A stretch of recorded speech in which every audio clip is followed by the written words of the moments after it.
Bonjour, je suis la maman de Lucien qui a 8 ans et qui est sourd profond.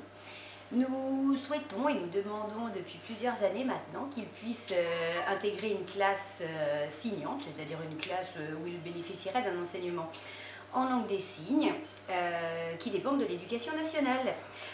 Nous aimerions qu'il arrive à maîtriser le français, notamment sous sa forme écrite, et pour ça, il nous paraît important qu'il apprenne le français comme une langue seconde, sans se soucier d'y ajouter d'autres méthodes, du LPC, du français signé, et notamment de la phonologie.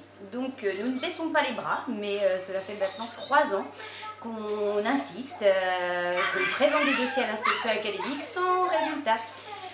On espère que cette fois-ci, ça sera la bonne et qu'il y aura une création de classe signante très prochainement. Voilà. En 2005, nos élus ont voté une loi pour l'accessibilité des personnes handicapées qui reconnaît la langue des signes comme une langue à part entière et qui propose le libre choix dans l'éducation des jeunes sourds.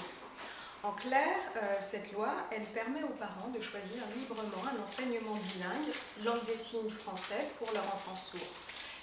Le problème, c'est que le libre choix ne s'exerce pas du tout, puisqu'en Loire-Atlantique, il n'y a toujours pas de classe bilingue pour nos enfants sourds.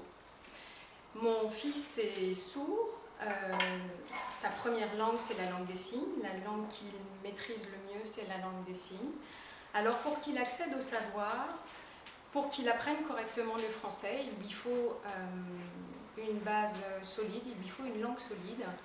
Et cette langue solide, c'est la langue des signes.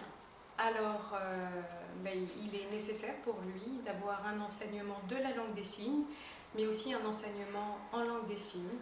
Alors j'espère que bientôt, très bientôt, l'éducation nationale va se décider à créer des classes en langue des signes pour nos enfants sourds.